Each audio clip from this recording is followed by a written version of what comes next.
안녕하세요 여러분, 도키와 밀주식 채널 옷을 환영합니다. 오늘은 구독자님의 요청에 따라서 스킬즈에 대한 기업 분석을 해보고자 합니다. 그럼 바로 시작하도록 하겠습니다. 먼저 스킬즈는 어떤 회사일까요? 스킬즈는 모바일 게임을 만드는 디벨로퍼와 디벨로퍼가 만든 게임을 유저들이 오랫동안 즐길 수 있는 공간을 제공함에 목적을 두고 있습니다. 일반적으로 디벨로퍼와 게임 유저들은 전통적인 플랫폼 내에서는 상충되는 관계에 있습니다. 디벨로퍼의 게임을 유치하여 게임 유저들에게 제공함과 동시에 디벨로퍼에게 더 많은 인센티브를 주기 위해 게임 내에 광고를 붙이거나 돈을 주고 아이템을 살 때 승률을 높여주는 서비스를 제공합니다. 그러나 이것은 반대로 게임 유저 입장에서는 즐겁게 게임을 하는데 방해되는 요소이기도 하죠. 스킬즈는 게임에 광고를 붙이는 대신에 토너먼트에 상금을 걸어서 참여비는 스킬즈와 디벨로퍼가 나눠 갖게 되어서 좋고요. 게임 유저들은 광고 없이 토너먼트 게임을 통해 상금을 추구할 수 있어 더 즐거운 게임 경험을 얻을 수가 있는 윈윈 관계를 구축하게 되는 것입니다. 이러한 환경을 조성하기 위해 스킬즈는 세 가지 테크놀로지 플랫폼을 제공합니다. 첫 번째는 게이머 컴피티션 엔진으로 먼저 스킬즈는 공정함과 스피드에 중점을 두어 기술 개발에 많은 투자를 했습니다.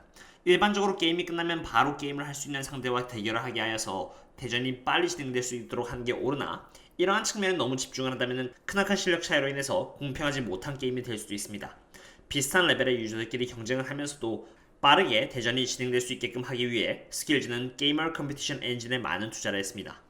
두 번째는 라이브 오퍼레이션 시스템인데요. 라이브 오퍼레이션 시스템은 토너먼트 형식, 게임 이벤트의 빈도, 그리고 사용자가 스킬즈 플랫폼의 게임 플레이에서 획득한 티켓을 사용하여서 상품으로 교환할 수 있도록 하는 장소인 티켓 스토어를 관리합니다. 세 번째는 디벨로퍼 콘솔인데요. 디벨로퍼 콘솔의 목적은 직관적으로 개발자가 대시보드를 통해서 유저들이 즐기는 게임 성능을 모니터링할 수 있도록 하게 해준다는 점입니다. 게임이 플랫폼에 먼저 게시가 되면은 디벨로퍼는 게임 유저의 행동 및 게임 수익화에 대한 분석에 대해서 액세스를 할 수 있는 시스템을 제공받을 수 있게 되고요. 이를 통해서 디벨로퍼가 게임 유저의 니즈에 맞춰서 대응을 할 수가 있게 됩니다. 스킬즈의 비즈니스 모델을 예를 들어서 설명드리자면은 토너먼트에 참가하는 게임 유저들은 0.6센트의 돈을 내고 참가를 합니다. 이렇게 각각 말이죠. 그리고 2명의 참가자로부터 받게 되니까 1.20달러가 쌓이게 되고요. 여기서 1.02달러는 상금, 인센티브, 그리고 개발자의 수익으로 빠져나가게 되고 1.20달러의 14.6%인 0.18센트는 스킬즈 플랫폼이 수수료로서 챙겨갑니다. 이처럼 게임 유저들은 공평한 환경 속에서 별다른 광고 없이 토너먼트를 통해 상금까지 얻을 수 있으니 좋아서 더 오랫동안 게임을 즐기게 되니까 디벨로퍼 입장에서는 더 많은 수익을 얻을 수 있게 되는 것이고요. 이러한 플랫폼에 만족을 한 게임 디벨로퍼가 더 많이 생겨서 더 많은 게임 컨텐츠를 유저들에게 제공합니다.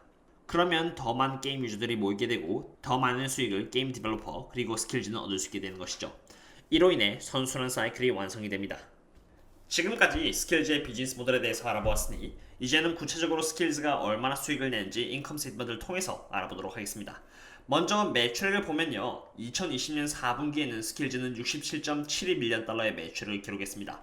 2020년 3분기에 상장을 하여 낸 실적보다는 다소 떨어진 모습을 하고 있다는 것을 볼 수 있습니다. 그러나 상장을 하기 전 2019년 4분기 대비 스킬즈의 매출액은 94.91% 성장한 모습으로 성장률로서 좋은 포텐셜을 갖고 있다는 것을 보여주고 있습니다.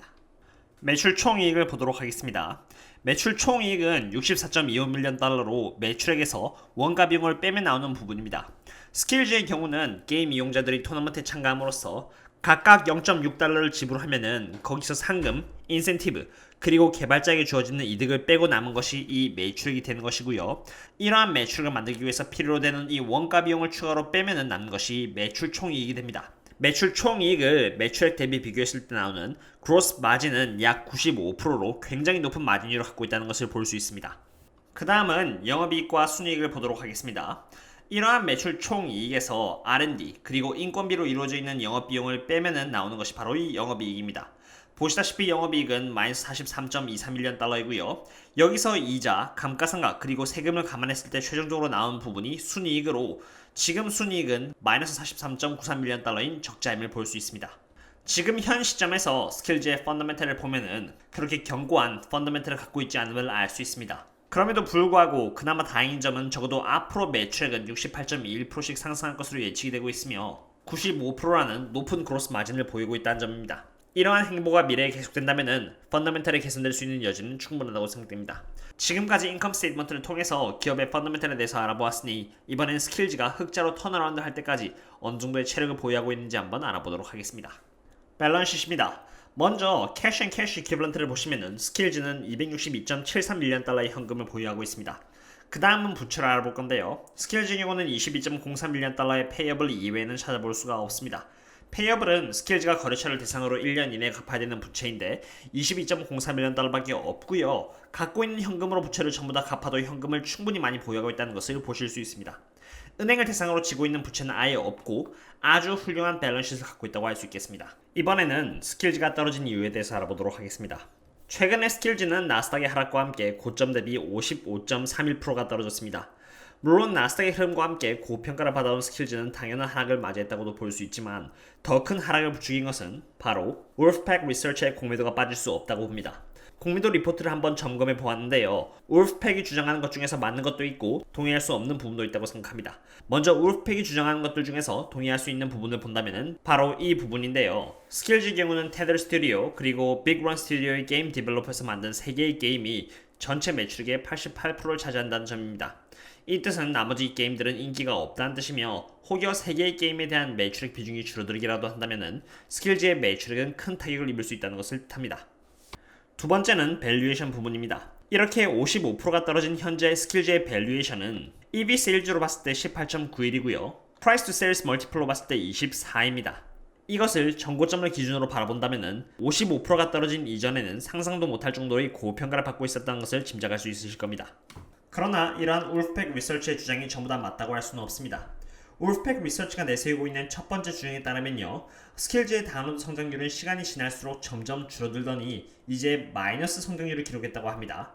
물론 다운로드의 성장률은 줄어들었으나 Paying Monthly Active User라고 해서 돈을 내고 스킬즈를 사용하는 사람들의 성장률은 매우 큰 폭으로 증가했음을 볼 수 있습니다. 실제로 경영진은 지금 회사가 적자를 내고 있기 때문에 Paying Monthly Active User의 숫자를 키우는 데 집중을 하고 있다고 말을 했습니다. 물론 다운로드의 성장률 자체가 증가하고 있지 않다는 점은 조금 안타까우나 적어도 한번 스킬즈의 게임을 접한 사람들은 꾸준히 스킬즈의 게임을 즐기게 된다는 것을 의미하며 돈을 버는 방향으로 회사가 집중을 하고 있다는 부분은 좋은 부분이라고 생각됩니다.